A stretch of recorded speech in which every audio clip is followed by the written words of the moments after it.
2020లో జమిలీ ఎన్నికలు వస్తాయి. అసలు ఎలక్షన్ గురించి వద్దు, అది జరిగే కాదు, వదిలేసేది. కాదన్నా మరి నరేంద్ర మోడీ పెడతాడు స్వామి, అదేం చాలా జరిగినాయి, బిల్లులన్నీ పాస్ కావు, అవన్నీ జరిగేవి కాదు. అది మరి ముందడుగు వేస్తున్నారు కదా, వేస్తారు, ముందు అడిగేస్తారు. చంద్రబాబు నాయుడు కూడా మొత్తం సింగపూర్ చేస్తున్నాడు, అయిందా? అందరూ ముందే ప్రయత్నం చేస్తారు, జరగాలి కదా, జరిగినప్పుడు మాట్లాడదాం. అది మీరు జరిగినప్పుడు రా, 2027లో బిల్లు అన్నీ పాస్ అయ్యాక మళ్ళీ రా 6 నెలల తర్వాత, అప్పుడు మాట్లాడదాం ఎవరికి లాభమో ఎవరి నష్టం అనేది. అది ఇప్పుడు ఎలా చెబుతాం మనం? జరగని దాన్ని ఎలా చెబుతాం అన్నా. అంటే అభిప్రాయం అదే జరిగిన తర్వాత చెప్పగలం అండి. జరగకుండా ఏదో గాల్లో మేడలు ఎట్టగడతా నేను కూడా కోటీశ్వరం అవుదాం అనుకున్నా, అవకాశం ఉండాలి, ఆడ ఉండాలి కదా. పక్కన ఆయన పొలం అమ్ముకొని నేను కోటీశ్వరం అవ్వలేదుగా, నాకుంటేనే అవి అయ్యేది. డబ్బులు లేకపోతే ఎవరినైనా మోసం చేయాలి, మోసం చేయాలి, ఎట్ట కుదిరిద్ది? ఇప్పుడు నిజంగా బిల్లు అంతా పాస్ అయ్యాక అది చంద్రబాబు నష్టమా లేదా జగన్ లాభం అనేది చెప్పగలం. అది ఇప్పుడు చెప్పలేడు, ఎవడు చెప్పలేడు అసలు. ఇప్పుడు జనాలందరూ ఏంది, ఇప్పుడేం మేము బతుకు తెరువారా నాయన ఎట్ట బతకాలని ఆలోచిస్తున్నారు. ఎలక్షన్ గురించి ఆలోచించేది ఎప్పుడు ఆలోచిస్తారు? ఎలక్షన్కి 6 నెలల ముందు ఆలోచిస్తారు ఎవరైనా. జనాలకి ఏమన్నా ఉపయోగం లేదు కదా ఎప్పుడు ఎలక్షన్ జరిగినా. 2 పార్టీలు ఉన్నాయి, రెండో పార్టీకి వేయాల్సిందే కదా. చంద్రబాబు అంటే ఇష్టం లేని వాళ్ళు బొచ్చిన మంది ఉంటారు. పథకాలు ఇచ్చాడంటే ఓ 20% లాభపడ్డారు, మిగిలిన 80% మంది వచ్చిన వాళ్ళు లాభపడ్డోళ్ళ కన్నా నష్టపోయిన వాళ్ళు ఎక్కువ ఉన్నారు. ఆ పథకాలు ఇచ్చాడు కాదని అట్లా, కానీ దానివల్ల ఏమైందంటే లబ్ధి పొందిన వాళ్ళ కన్నా నష్టపోయిన వాళ్ళు ఎక్కువ పర్సెంటేజ్ ఉన్నారు. అది అంటే నేరుగా డెబిట్ ద్వారా వాళ్ళ అకౌంట్ ఎవడిచ్చినా నేరుగానే. ఏమన్నా చంద్రబాబు ఏమన్నా దొంగసాటికి ఇస్తున్నాడా? ఇప్పుడు మీ 6 నెలల నుంచి గవర్నమెంట్ పెన్షన్లు ఇస్తుంది, మీ మీడియా తెలీదా? మీరు ఎందుకు చెప్పట్లా? ఏకగ్రహం కావాలి కదా, అన్ని పార్టీలు ఇవన్నీ ఒప్పుకుంటాయంటావా? పార్టీలు కూడా వ్యతిరేకిస్తున్నాయి. అది నేను అనేది. ఇప్పుడు ఆయన అడిగేది కూడా అదే, అందరూ ఒప్పుకుంటే కదా జరిగేది. ఇప్పుడు 10 రాష్ట్రాలు ఒప్పుకోలేదు అనుకో, జరగటం కష్టం కదా. జరిగితే మంచిదే, అన్నీ ఒకసారి జరుగుతాయి. మరి అందరూ ఒప్పుకోవాలిగా, కొంతమంది ఒప్పుకోరు. ఇప్పుడు రేపొద్దున ఇప్పుడు మొన్న ఎలక్షన్లు అయినాయి మనవి, ఆ పార్టీని ఎట్టన్నా పడగొట్టాలని అతను సరిగ్గా చేయట్లేదని చెప్పి స్వప్రయత్నం చేసి పడగొట్టారు. రేపు మళ్ళీ వచ్చిన అవసరం జమిలీ ఎన్నికలు అన్నా అనుకో, వీళ్ళకి ఎంత బాధ. ఆహా బాగా వచ్చిందని జగన్ సంతోషం, తొందరగా వచ్చిందని. మరి అట్టా ఈ మన రాష్ట్రం కాదు, కొన్ని రాష్ట్రాలు అలా, కొన్ని రాష్ట్రాలు మరి కొంతమంది ఎక్స్ట్రా పార్టీలు ఉన్నాయి కదా, ఆ పార్టీలన్నీ ఒప్పుకుంటేనే జరిగేది. లేకపోతే 2/3 మెజార్టీ పార్లమెంట్లో దొరికితే చేయించా? 2027లో జమిలీ ఎన్నికలకి కేంద్ర ప్రభుత్వం సిద్ధమవుతుంది. 2027లోనే ఎన్నికలు పెడతామని చెప్పేసి 1 నేషన్ 1 ఎలక్షన్, మీకు ఎలా అనిపిస్తుంది? మా రాహుల్ గాంధీ రావాలని అందరూ అనుకుంటున్నామండి. రాహుల్ గాంధీ గెలవాలా, అన్ని దేవుళ్ళు నమ్ముకున్నాం. ఎందుకంటే రాహుల్ గాంధీ ఏంటంటే రాహుల్ గాంధీ ఒకటే అన్నారు, 5,000 పింఛను నేను గెలిస్తే అందరికీ, ఆంధ్రప్రదేశ్ అందరికీ ఇస్తాను అన్నారు, కానీ గెలవలేదు. మోడీ సర్కారు ఫస్ట్లో 250 రూపాయలు పేదోళ్ళకి ముసలోళ్ళకి వాళ్ళకి ఇస్తున్నారు. 1 నెల 2 నెలలు ఇచ్చారు, ఇంకా పాపం ఆ ముసలోళ్ళకి ఇప్పుడు దాకా లేదు. మళ్ళీ తర్వాత మొన్న ఏదో మళ్ళీ పెట్టుకోండి అని మోడీ సర్కారు అన్నారు. మరి ఆ ముసలోళ్ళు ఏంటి అంటే లేదంటే ఇస్తాను అన్నాడు, పెట్టుకోమన్నారు అన్నారు.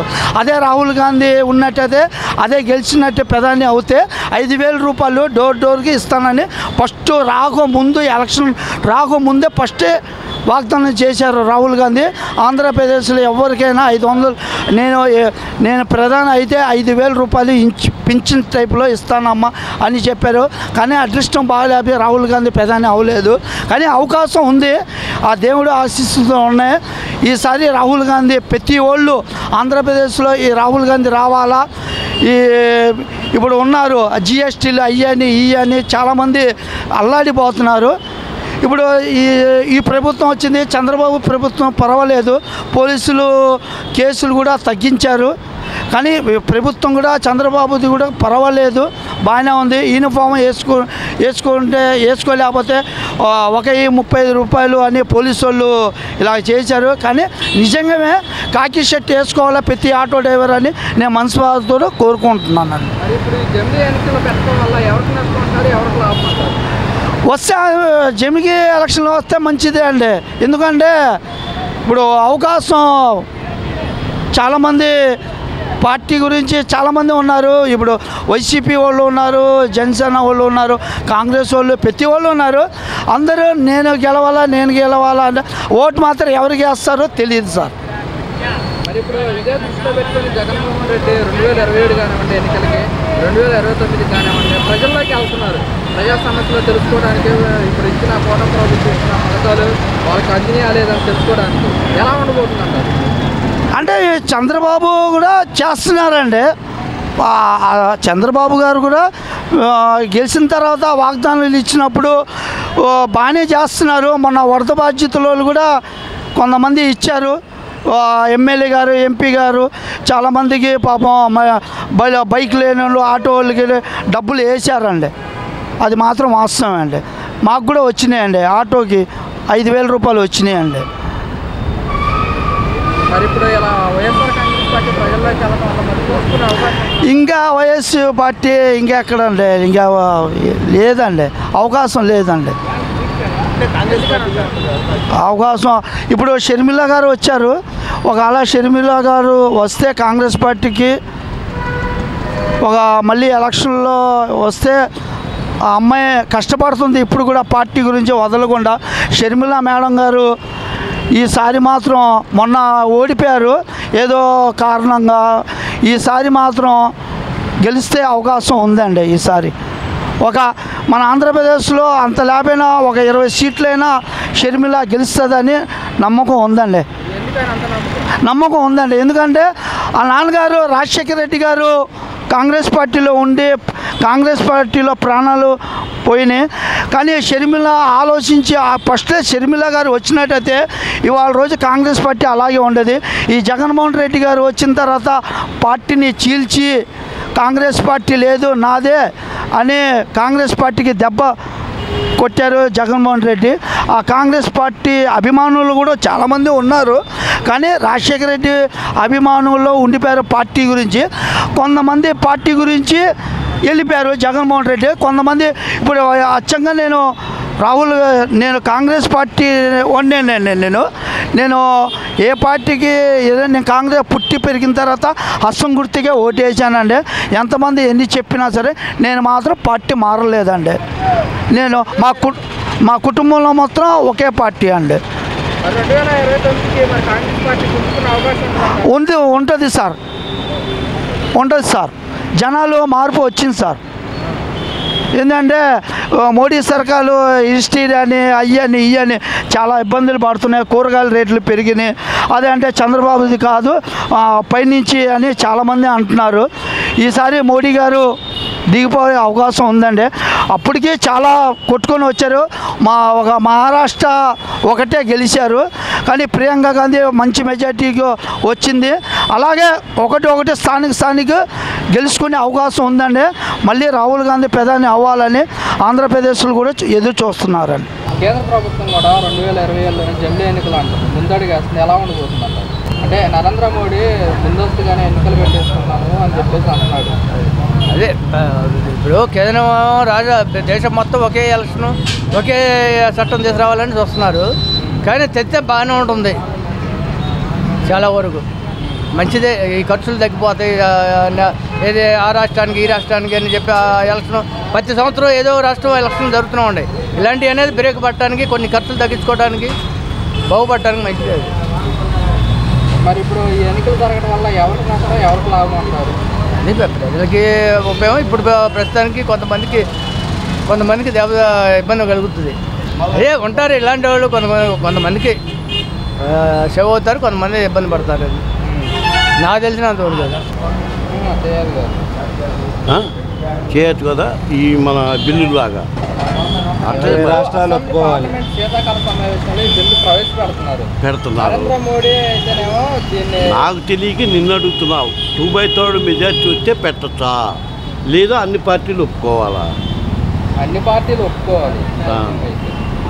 అన్ని పార్టీలు అంటే ఎగస్ పార్టీలు ఉన్నాయి కదా చాలా. ఎలా ఒప్పుకుంటారు? వాళ్ళు ఎట్టాగా ఒప్పుకోరు కదా. ఒప్పుకుని జరిగితే బాగానే ఉంటుంది.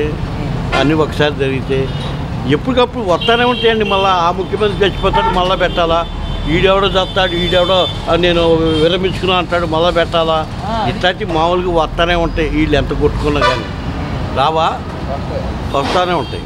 మరి నరేంద్ర మోడీ మొత్తాలు ఎంజాయ్ చేయకుండా గెలవాల్సిందే, పెట్టాల్సిందే అని అతని మైండ్ అది. ఇప్పుడు అన్నీ ఆలోచించాలిగా, ఒక వ్యవహారం చేసేటప్పుడు ప్రతిదీ ఆలోచించాలి. తీసుకెళ్ళాలి. ఒక ముఖ్యమంత్రి చచ్చిపోయాడు, పెట్టవా, ఒకడు నేను సపోర్ట్ విరమించుకున్నా, పడిపోయింది ఆ ప్రభుత్వం, పెట్టవా, అప్పుడు ఏం చేయాలా? అలాగే అలాంటివి వస్తూ ఉంటాయి మామూలుగానే. కానీ ఇవన్నీ తలకాయ నొప్పి, మామూలుగా అన్ని పార్టీలు ఒప్పుకోవటం కష్టం. ఇట్లాంటివి వస్తూ ఉంటాయి. మళ్ళీ ఎలక్షన్లు పెట్టుకుని ఒకసారి వెళ్తే మళ్ళీ 5 ఏళ్ళ కట్టాగా ఉంటాయి, అవి ఉండడం కష్టం. ఇవన్నీ సహజంగా మళ్ళీ పార్టీ వస్తూనే ఉంటాయి. మామూలుగా ఎలక్షన్లు పెట్టాలా, తప్పదు. ఓకే, నేను అనుకుంటున్నాను. ఎవరి లాభ నష్టాలు, ఎవరు దీంట్లో తినేదేముందా? లాభ నష్టాలు పెద్ద మనం చెప్పుకోవాల్సిన పని ఏం లేదు. ఎవరికి లాభం, ఎవరి నష్టం, ఏమి లాభ నష్టాలు లేవు. కాకపోతే మరి సవ్యంగా జరిగితే గవర్నమెంట్ ఖర్చు తగ్గుతుంది, నిజమే. సవ్యంగా ఎట్లా జరుగుద్ది? ఒక ముఖ్యమంత్రి చచ్చిపోయాడు, అక్కడ ఎలక్షన్ పెట్టవా, ఒకడు ఈ రాష్ట్రానికి విరమించుకున్నాడు, పడిపోయింది ఆ ప్రభుత్వం, పెట్టవా, పెట్టాలి అప్పుడైనా. మరి ఇట్లాంటివి జరుగుతూ ఉంటాయి. మరి అవన్నీ వాళ్ళు మేధావులు, మనం ఏం చెప్తాం, మేధావులు ఆలోచించి అన్ని రకాలుగా ఆలోచించి దాన్ని ఒక నిర్ణయం తీసుకోవాలా. నువ్వు ఎంత మేధావినా, నువ్వు అధికార పార్టీ నువ్వు అంటే నేను కాదంట, మంచిదైనా కూడా కాదంట. ఇది ఎగస్ పార్టీ వాళ్ళు. మరి నాకు తెలీదు, పార్లమెంట్లో 2/3 మెజార్టీ వచ్చి అందరూ ఒప్పుకుంటే పెట్టచ్చా, లేక అన్ని పార్టీలు ఒప్పుకోవాలా? ఇది పెట్టడానికి అది నాకు తెలీదు. ఇప్పుడు జగన్మోహన్ రెడ్డి గారు కూడా 2027 లక్ష్యం కానివ్వండి, 2029 లక్ష్యం కానివ్వండి, ప్రజల్లోకి వెళ్ళి ప్రజల సమస్యలు కానివ్వండి, ఇప్పుడు కూటమి ప్రభుత్వం వచ్చి ఇప్పుడు నాకు తెలిసి ఎప్పుడు గబక్కని ఎలక్షన్ వచ్చినా ఆయనకే లాభం ఉండదు. ఆయనకి ఛాన్స్ ఇచ్చారు, ఇచ్చిన దాన్ని ఉపయోగించుకోవాలి సక్రంగా. వాస్తవంగా నేను ఒక్కడిని అంటాం కాదు, ప్రజలు చూశారు. మొన్న ఓటింగ్ వేశారు, 11 సీట్లు పడగొట్టారంటే నువ్వు సరిగ్గా చేయలేదనేగా. నీకు ఛాన్స్ ఇస్తే నువ్వు ఉపయోగించుకోవాలా. నువ్వేదో రోజు అబద్ధాలు చెప్తే సరే, ఎవరు నమ్ముతాడు, ఎంతవరకు నమ్ముతారు? ఎవడో ఒకళ్ళిద్దరు నమ్ముతారు, 100 మందిలో 90 మంది నమ్మరు. ఎందుకంటే మరి ఆ అవకాశం నీకు ఇస్తే నువ్వు చేసుకోవాలా, నువ్వు చేసుకోవాలి. ఏ గోయ రోడ్డు మీద గోయ కూడా పొడచలేదు. ఏ జమిలి ఎన్నికలు వచ్చినా ఆయనకి వేయదు, సామాన్యంగా నాకు తెలిసి వేయదు. ఎందుకంటే అతనికే చేతకాల, మనకి అతనంటే పక్క కాదు. అతనెవరో చంద్రబాబు నా బాబాయ్ కొడుక, జగన్ నా బాబాయ్ కొడుక, ఒక పరిపాలన చూసావు కనుక చెప్పుకుంటున్నాం అంతే. అతని వల్ల కాదు, అతనికి వేయదు.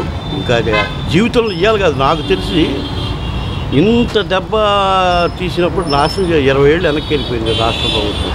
ఆయనకి మళ్ళీ ఓటేయటం ప్రజలు కష్టం.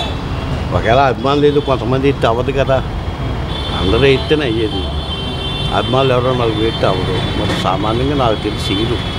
మరి జగన్మోహన్ రెడ్డి ఏంటి, మనం చేసిన పథకాలే ప్రజలందరూ గుర్తుపెట్టుకుంటున్నారు, కూటమి ప్రభుత్వం వచ్చి 6 నెలలు మాటర్ చేసినవాడు కూడా అనుకుంటాడు, నాకు డబ్బులు ఎగ్గొట్టాడు కనుక, నాకు డబ్బులు ఎగ్గొట్టాడు కనుక నేను మటర్ చేశాను, నేను ధర్మం, నాది న్యాయం అనుకుంటాడు మటర్ చేసినోడు కూడా.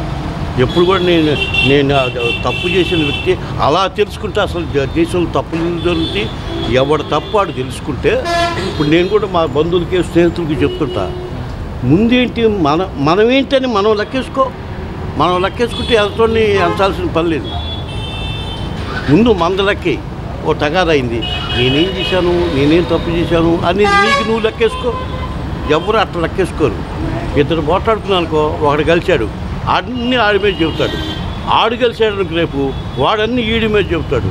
ఇది సహజం, లోకం తీరు. కానీ ప్రజలు కళ్ళతో చూశారు కదా 5 ఏళ్ళు. మరి ఏదో అదేం వాస్తవంగా పాడైంది. ఆ పాడవటం బట్టే ఊరికే నేను అంటాం కాదు, ప్రజలు కూడా మొన్న ఓటింగ్లో తెలిపారు కదా. కష్టం, మళ్ళా అతనికి ఛాన్స్ ఇవ్వడం అనేది కష్టం.